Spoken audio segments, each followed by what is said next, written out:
The People's Assembly opens the door for the presidential elections, announcing the 3rd of June as a date for voting.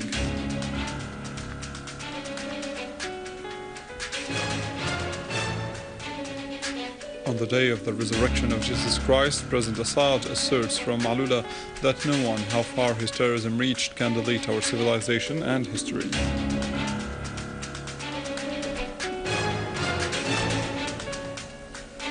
And Syrian Arab Army units continue to pound the terrorist hideouts, restoring security and stability to several areas.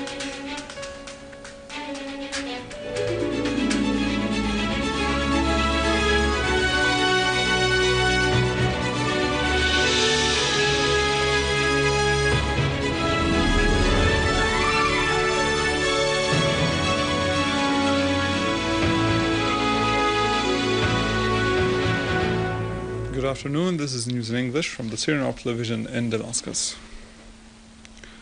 The People's Assembly has opened today the door for candidacy for the presidential elections in Syria. Speaker of the Assembly, Mohammed Jihad al-Laham, called on the citizens of the Syrian Arab Republic, whether at home or abroad, to practice their right in electing a president. Al-Laham said that based on the provisions of the Constitution of the Syrian Arab Republic and on the provisions of the General Elections Law No. 5 for the year 2014, those who wish to run for the post of President of the Republic are called to submit their candidacy application papers to the Supreme Constitutional Court within a period of 10 days starting tomorrow morning, Tuesday 22nd of April and ending on Thursday the 1st of May.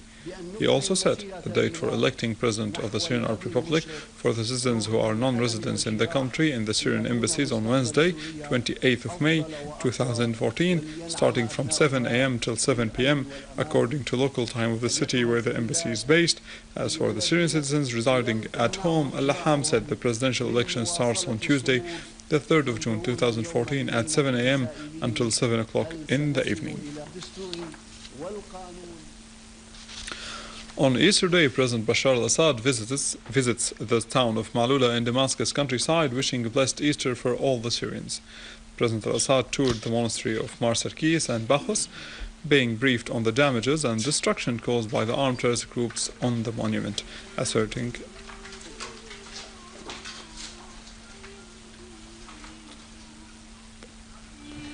that the acts of those groups indicate their real identity and those who support them.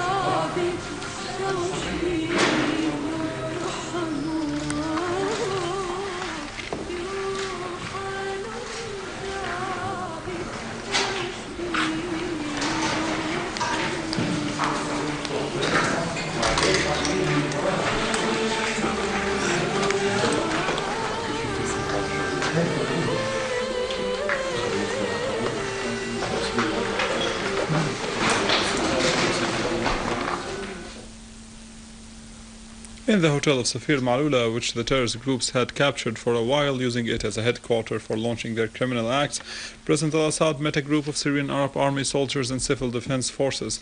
The president praised the efforts of all who fought the terrorists and defended their homeland after passing through the eastern mountain plain.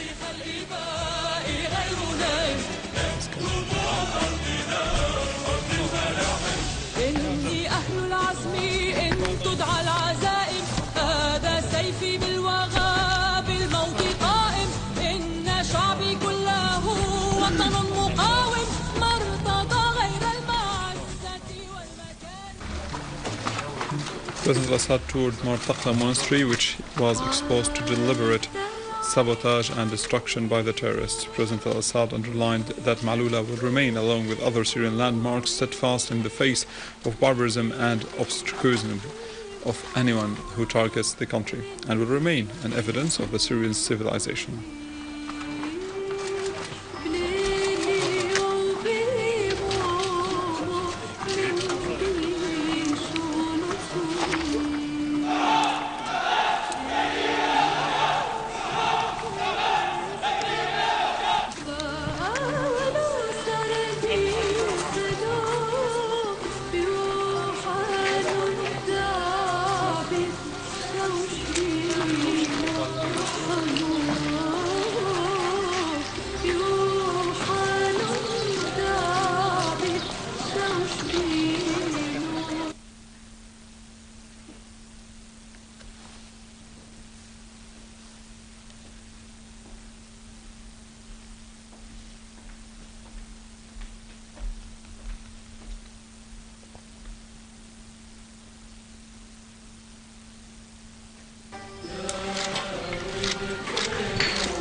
On the way back, when passing across the village of Ain-Tine, a number of the villagers gathered around the president, asserting their stance in support of their country.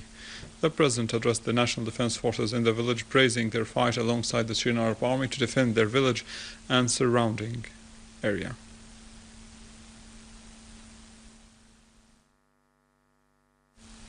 Greek Orthodox Archbishop of Sebastia, Atallah, Hanna, delivered a congratulatory and a solidarity message to the Syrian people on the occasion of Easter, hoping that God will save Syria, its people and army.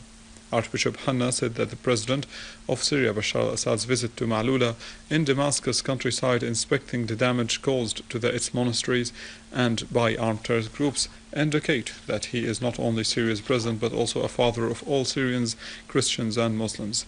Archbishop Hanna expressed the solidarity of the Palestinians in occupied Jerusalem with Syria, stressing that this visit, just like plenty previous others, indicate the failure of the conspiracy that cannot undermine Syria's unity.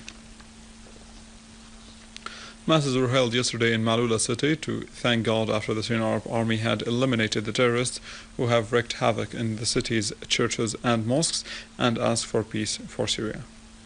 شاهدنا كيف أن سيادة الرئيس الدكتور بشار الأسد زار معلولة. Patriarch Hanna X Yazigi of Antioch under oath East for Greek Orthodox Patriarch of the Meltic Greek Catholic Church Gregorius III Laham, a number of representatives of Christian sects in Damascus, and the Vatican ambassador to Syria took part in the masses. Patriarch Yazigi voiced appreciation for President al-Assad's visit to Maaloula city and thanked the Syrian Arab Army that hoisted once again the Syrian flag inside the city that is very dear to all Syrians. He pointed out that all the destruction and pain inflicted upon the city and its people by the terrorists did not stop the Syrians from holding masses in Easter, so that all Syrians, Muslims and Christians alike enjoy peace and security. For his part, Patriarch Laham thanked President al-Assad for visiting the city and said that by holding the masses in Maaloula, we reflect all what this blessed city stands for, with its great heritage and history, which is part of Syria's deep-rooted history.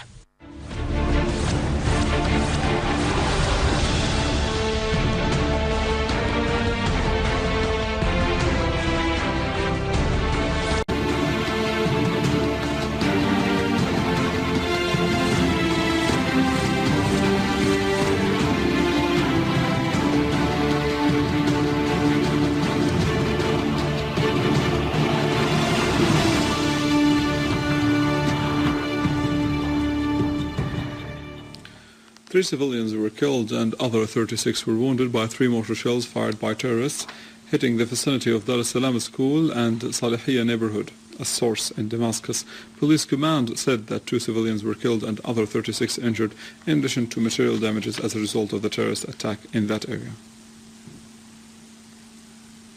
Minister of Health Dr. Saad al-Naif has inspected the injured civilians who have been admitted to hospitals after they were targeted by 2 mortar shells that fell close to the building of the Ministry of Health in Damascus. Al-Naif has asserted that 2 civilians were killed and 25 others injured. Most of them were pedestrians, adding that those injured were admitted to hospital for treatment immediately. Syrian Arab Army units inflicted heavy casualties among the terrorists, killing many of them in Damascus countryside and Deir ez-Zor city. Many terrorists from the so-called battalion of Abbad al-Rahman and the so-called brigade of al-Islam swords were killed. Their weapons and ammunitions were destroyed, and many explosive devices were defused in Al-Mleha and around Tamiko Pharmaceutical Company. Syrian Arab Army units also destroyed several hideouts for the terrorists in Arbin and Alia farms in Douma area, and fought with terrorists in Jober, killing many of them and injuring others. While in Deir ez-Zor, Syrian Arab Army units killed many terrorists and injured others, destroying their weapons in the neighborhoods of Al-Hawiqa, Al-Rashidiyya, Al-Urfi, and the old airport, Sina'a, and Sheikh Yassin.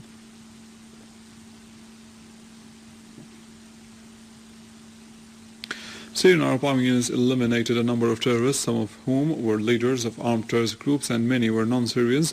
The Syrian Army units also destroyed 2 warehouses that contained missiles, explosive devices, and mortar launching pads in several areas and villages in the northern countryside of Latakia. The Austrian newspaper has disclosed that Interpol has issued a search warrant of 2 Austrian minor girls who left their homeland to Syria via Turkey to fight with the terrorist groups there.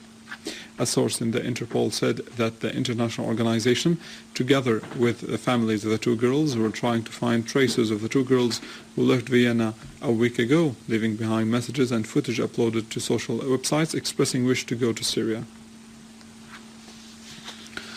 For its part, the Austrian newspaper Der Standard published an article that talks about the same topic, quoting a spokesperson for the police command in Vienna as saying that the 2 minor girls have left behind a written letter to their parents saying that they would be heading for Syria via the Turkish border to join terrorists to be trained on using arms. The newspaper pointed out that the 16-year-old Samra Kisovic and 15-year-old Sabina Simovic have left their parents' homes in Vienna, and that the Interpol has issued a search warrant to locate their whereabouts. The newspaper concluded its article by saying that hundreds of Austrians, Chechen, Bosnian, Turkish and Arab origins have left Austria heading to Syria via Turkey to fight side by side the armed terrorist groups there.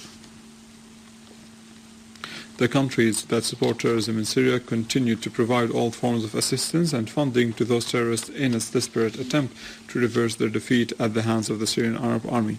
The American newspaper Wall Street Journal asserted that the U.S. administration is providing the terrorists in Syria with anti-tank missiles of the type Tau. The newspaper said that Washington's desire to arm Syrian opposition came as a result of the recent victories made by the Syrian army and also after the failure of the Geneva talks, pointing out that the White House did not deny and also did not assert providing the opposition with Tau missiles, but U.S. officials stressed their efforts to increase the capacity of the opposition. The newspaper quoted a spokesperson for the National Security Council of the White House, Bernadette Meehan, as saying that the United States was committed to capacity building among the so-called Syrian moderate opposition by providing assistance to the prominent members of these opposition, stressing that Washington was not obliged to disclose every detail of this assistance. The newspaper added that Washington's refusal to arm Syrian opposition strained its relations with Riyadh. For this reason, Obama traveled to fix relations with al-Saud. Meanwhile, the Central Intelligence Agency is looking forward to expand arming the terrorists and develop their training programs, which has been taking place in Jordan under its supervision, according to the same newspaper. With this, we end our news for today. Thank you for watching. For more details about Syria and the region and to view this bulletin again, you can always visit our website in English, www.syriaonline.sy. Now the latest business and market news with Vani Konishian, but after a short break.